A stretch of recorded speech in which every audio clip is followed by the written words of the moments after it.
Hello friends, मैं advocate and chartered accountant Shilpa Shingare आपका स्वागत करती हूँ मेरे यूट्यूब चैनल सहकार विश्व 2020 में, जहां आपको हाउसिंग सोसाइटी रिलेटेड काफ़ी सारी जानकारी और काफ़ी वीडियोस आपको मिलेंगे। So I request all the viewers कि आप प्लीज़ इसको सब्सक्राइब करें और जो कोई भी आपकी क्वेरी हो, समस्या हो, आपको इस चैनल पे उसका सोल्यूशन या समाधान ज़रूर मिलेगा। आज की वीडियो में मैं आपको गाइड करना चाहूँगी इन्वेस्टमेंट पे, क्योंकि बहुत बार मेंबर से और कमेटी मेंबर से मुझे सवाल पूछा जाता है मेरे ईमेल पे, मेरे व्हाट्सएप मैसेज पे या कॉल पे कि क्या मैडम हम लोग म्यूचुअल फंड में कोई हाउसिंग सोसाइटी इन्वेस्ट कर सकती है क्या। तो अगर आप सेक्शन 70 देखोगे महाराष्ट्र कोऑपरेटिव सोसाइटीज एक्ट 1960 का, जिसके अंडर हमारा हाउसिंग सोसाइटी रजिस्टर होता है, तो ये सेक्शन 70 इन्वेस्टमेंट के बारे में बात करता है। और अगर आप सेक्शन 70 के क्लॉजेस देखोगे तो पहले क्लॉज में ऐसे बताया गया है कि कोई भी कोऑपरेटिव सोसाइटी, क्योंकि हाउसिंग सोसाइटी भी कोऑपरेटिव सोसाइटी है और महाराष्ट्र कोऑपरेटिव सोसाइटीज एक्ट जो है वो हर तरह की कोऑपरेटिव सोसाइटी के लिए एप्लीकेबल है, जिसको हम लोग पेरेंट एक्ट कहते हैं। तो इसमें फर्स्ट क्लॉज में बताया गया है कि कोई भी कोऑपरेटिव सोसाइटी, दैट मीन्स अगर हाउसिंग सोसाइटी को भी अगर इन्वेस्ट करना है तो वो डिस्ट्रिक्ट सेंट्रल कोऑपरेटिव बैंक या स्टेट कोऑपरेटिव बैंक में अपने फंड्स इन्वेस्ट कर सकती है। फिर ये उसमें बताया गया है आगे क्लॉज 1 में कि वो डिस्ट्रिक्ट सेंट्रल कोऑपरेटिव बैंक या स्टेट कोऑपरेटिव बैंक ऐसा होना चाहिए कि जिसका ऑडिट क्लासिफिकेशन लास्ट 3 साल का ए होना चाहिए। दैट मीन्स ऐसा डिस्ट्रिक्ट सेंट्रल कोऑपरेटिव बैंक या स्टेट कोऑपरेटिव बैंक जिसका 3 साल का जो ऑडिट हुआ है, पिछले 3 साल का जो ऑडिट हुआ है, उसमें उस सोसाइटी के या उस बैंक के ऑडिटर ने ए क्लासिफिकेशन में वो सोसाइटी को या वो बैंक को क्लासिफाई किया हो। अगर हाउसिंग सोसाइटी को भी फंड्स रखना है तो उसी प्रकार के डिस्ट्रिक्ट सेंट्रल कोऑपरेटिव बैंक या स्टेट बैंक कोऑपरेटिव बैंक में जिसका ए क्लासिफिकेशन है पास्ट 3 इयर्स का या 3 साल का, उसमें वो इन्वेस्ट कर सकती है।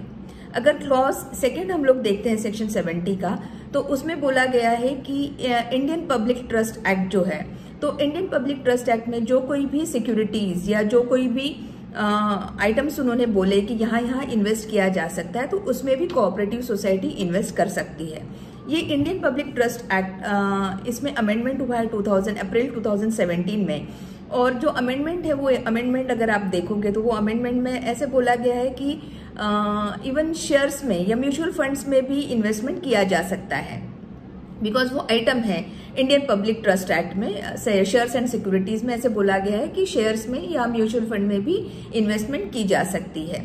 तो सवाल ये आता है कि क्या हाउसिंग सोसाइटीज म्यूचुअल फंड में इन्वेस्ट कर सकती है। देखो भैया, अभी जब एज ए इंडिविजुअल हम लोग खुद म्यूचुअल फंड में पैसा डालते हैं तो म्यूचुअल फंड का जो एडवर्टीजमेंट आता है उसमें एक डिस्क्लेमर लिखा होता है ना, कि investment in mutual fund are subject to market risk. That means कि अगर म्यूचुअल फंड में आप पैसा डाल रहे हो तो ये मार्केट रिस्क उसके साथ जुड़ा हुआ है। तो जो निवेशक है या जो इन्वेस्टर है, इसको बहुत सोच समझ के स्टडी करके इसमें इन्वेस्ट करना चाहिए। तो क्या हाउसिंग सोसाइटीज भी म्यूचुअल फंड में इन्वेस्ट कर सकती हैं? तो टेक्निकली अगर आप सेक्शन 70 देखें और उसका क्लॉज 2 देखें, तो क्लॉज 2 बोलता है कि इंडियन पब्लिक ट्रस्ट एक्ट में जो कोई भी शेयर्स एंड सिक्योरिटीज या इन्वेस्टमेंट के जो कोई भी वेज दिए गए हैं, तो उसमें उस प्रकार से कोऑपरेटिव सोसाइटी इन्वेस्ट कर सकती है उसके फंड्स। तो going by that analogy, housing society भी म्यूचुअल फंड में इन्वेस्ट कर सकती है ना। लेकिन अगर आप मुझे पूछोगे एज ए कंसल्टेंट कि क्या हाउसिंग सोसाइटी को म्यूचुअल फंड में इन्वेस्ट करना चाहिए, तो हम लोग सारे हाउसिंग सोसाइटी जो हमारी क्लाइंट है या जो कोई हमारे यहाँ अप्रोच होता है कंसल्टेशन के लिए, तो हम लोग एडवाइस करते हैं कि हम लोग हाउसिंग सोसाइटी, हमारा मोटिव प्रॉफिट अर्न करना नहीं है, हमारा जो कलेक्शन है ये मेंबर से है, it is by the member and for the member, है ना। तो हम लोग उस फंड को, जो हार्ड एंड मनी है हर मेंबर का, उसको हम लोग कहीं भी रिस्की एरिया में इन्वेस्ट नहीं कर पाएंगे। तो हमको एट द मोस्ट, हमको एज फार एज पॉसिबल हमको ये देखना है कि वो जो इन्वेस्टमेंट या जो फंड हम लोग मेंबर से कलेक्ट कर रहे हैं उसका जो यूटिलाइजेशन ये फ्यूचर पर्पस के लिए होना चाहिए, क्योंकि कभी कभी हमको स्टैट्यूटरी कंप्लायंसेस के लिए भी कुछ फंड्स मैंडेटरीली रखने पड़ते हैं। और हमारा जो फ्री रिजर्व है या रिजर्व फंड है, उसको हम लोग नॉर्मली कोऑपरेटिव बैंक या नेशनलाइज बैंक के एफडीज में रखना ज़्यादा बेहतर और बेटर होगा, क्योंकि भले ही वहाँ इंटरेस्ट आपको कम मिलेगा बट वो लिटिल बिट सेफर साइड पे होगा। और म्यूचुअल फंड में भी करना है तो कर सकते हैं, बट जो कोई भी इन्वेस्टमेंट डिसीजन हो आपको नेशनलाइज बैंक में एफडीज रखनी है मैनेजिंग कमेटी को, या आपको कोऑपरेटिव बैंक में रखना है, आपको जनरल बॉडी का अप्रूवल लेना बहुत जरूरी है। वो एनुअल जनरल मीटिंग हो या स्पेशल जनरल मीटिंग, लेकिन मैनेजिंग कमेटी खुद ये डिसीजन ना ले। ये मेरा आपका सारे मैनेजिंग कमेटी मेंबर्स को ये मेरा सिंसियर अपील है। ये इन्वेस्टमेंट जो है वो आपकी जनरल बॉडी का ही डिसीजन होना चाहिए। और अगर आपको म्यूचुअल फंड में भी रखना है तो वो जनरल बॉडी का ही डिसीजन होना चाहिए।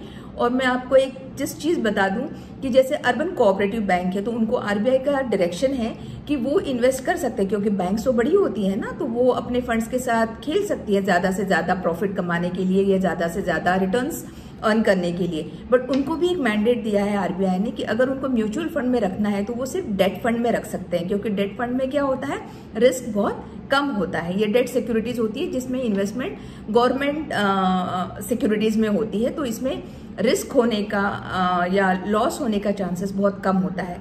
तो अगर आप मुझे पूछें कि मैडम क्या हाउसिंग सोसाइटी म्यूचुअल फंड में इन्वेस्ट कर सकती है, तो आंसर टेक्निकली येस है, लेकिन एज अ एडवाइजरी नोट मैं सजेस्ट करूंगी कि अगर हाउसिंग सोसाइटी को म्यूचुअल फंड में इन्वेस्ट करना है तो मैनेजिंग कमेटी को जनरल बॉडी का अप्रूवल लेना बहुत जरूरी है।